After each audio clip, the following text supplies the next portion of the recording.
Allahabad high court में बार और bench आमने सामने आ गई हैं। Allahabad high court bar association के आह्वान पर न्यायपालिका बचाओ नारे के साथ अधिवक्ता आज न्यायिक कार्य से विरत रहे। अधिवक्ताओं का कहना है कि इलाहाबाद हाई कोर्ट में न्यायमूर्ति उच्चतम न्यायालय के निर्देश का अनुपालन नहीं कर रहे हैं, साथ ही कोर्ट में मनमाना व्यवहार तथा असंयमित भाषा का भी दुरुपयोग कर रहे हैं। मुकदमे लगने की व्यवस्था भी अनियमित है, जिसके कारण न्याय मिलना संभव नहीं हो रहा। अधिवक्ता न्यायपालिका बचाओ आह्वान के साथ न्यायिक कार्य से विरत रहे। इलाहाबाद हाई कोर्ट में अधिवक्ताओं के कार्य न करने से लोग परेशान रहे। अधिकतर अधिवक्ता इलाहाबाद हाई कोर्ट परिसर के अंदर भी नहीं गए। जी, आज किस तरह से हड़ताल है, क्या मांगे हैं और उस मांग को लेकर किस तरह से आप लोग आंदोलन कर रहे हैं? डिटेल जानना है तो रेजोल्यूशन पढ़िए, एक लाइन में स्टैंड जानना है तो आज हमारी लड़ाई न्यायपालिका की अस्मिता, न्यायपालिका के अपने न्यायपालिका की अस्मिता बचाने का है, न्यायिक प्रक्रिया में किसी तरह की बाधा न हो ये बचाने का है, और वकीलों की अस्मिता बची रहे, जिंदा रहे, जो न्याय कर रहे थे वो दोनों पहिए उसके जीवित रहे। इस बात का संघर्ष के लिए ये हड़ताल है। ये हड़ताल में कोई वकील की अपनी व्यक्तिगत मांग नहीं है। हम सिर्फ इतना कह रहे हैं कि वकील भी न्यायपालिका का पार्ट है, उसके साथ न्यायालयों में अपमानजनक व्यवहार न किया। किस तरह से हड़ताल चल रही है? ये हड़ताल में हम लोगों ने कल इमरजेंट मीटिंग में, क्योंकि विगत कई वर्षों से ये प्रक्रिया है कि जज साहब वकील को कीड़ा मकोड़ा समझ के बात करते हैं। हम लोग को जिस तरह से वो बात करते हैं वो भाषा बिल्कुल सही नहीं होती। अगर कोर्ट रिकॉर्डिंग हो जाए तो सुप्रीम कोर्ट इस पर एक्शन ले सकता है, लेकिन वहां रिकॉर्डिंग नहीं है, इससे वो जो चाहते हैं वो बोलते हैं।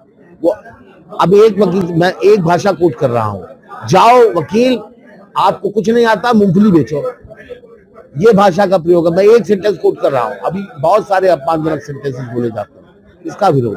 और high court, Allahabad high court की परंपरा है रिवाइज करने की, कोई माननीय न्यायमूर्ति रिवाइज करने को तैयार नहीं। वकील के लिए वो इतनी मुश्किल हो चुका है कोर्टों में पहुंचना कि वो संभव नहीं है। ऐसी परिस्थिति में entire judiciary at the state in Uttar Pradesh, this is dangerous situation. हमें अपनी जिम्मेदारी पता है, हमने अपना काम किया। अच्छा, कोई डेलीगेशन भी आप लोग आज 1 बजे माननीय मुख्य न्यायाधीश के साथ वार्ता है। परिचय देना? Anil Tiwari, president high court bar. अभी तो आज बैठक होगी और उसमें रिजोल्यूशन भी पास किया जाएगा कि आगे फर्दर हमारा क्या कॉज ऑफ एक्शन होना है। लेकिन आज की हमारी जो हड़ताल है ये न्यायालय की गरिमा और अधिवक्ताओं की अस्मिता के बचाने की लड़ाई थी। हमारी कुछ डिमांड्स थी।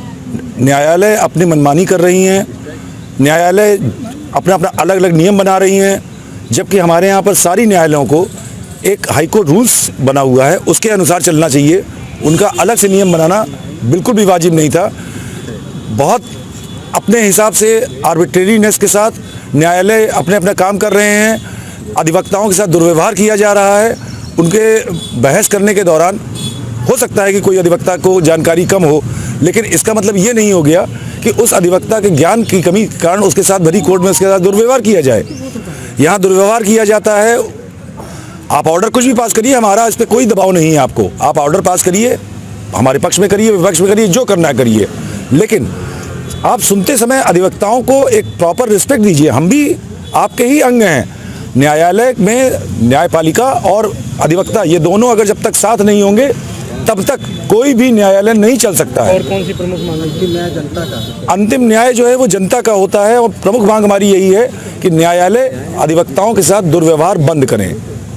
और कुछ भी मांगे हैं? और बहुत सारी मांगे हैं। हाई कोर्ट रूल से वो नहीं चला रहे हैं। हाई कोर्ट रूल से उनको चलाना चाहिए। अपने न्यायालय को रिवाइज करना चाहिए। हमारे यहाँ एक बहुत पुरानी ओल्ड ट्रेडिशन रहा है कि मुकदमों को, चाहे वो फ्रेश में हो चाहे लिस्ट पर हो, उनको लगातार रिवाइज किया जाता है। एक निश्चित समय के बाद रिवाइज किया जाता है। वो रिवाइज नहीं कर रहे हैं, और इतनी बड़ी हो गई है इस समय न्यायालय का जो क्षेत्र है कि एक तरफ से दूसरी तरफ जाना, और एक साथ अगर 2 जगह पे मुकदमे आ रहे हैं तो दोनों मुकदमों को हम नहीं कर पाते हैं, और अगर नहीं कर पाते तो वहाँ पर एडवांस ऑर्डर पास कर दिया जाता है हमारे खिलाफ।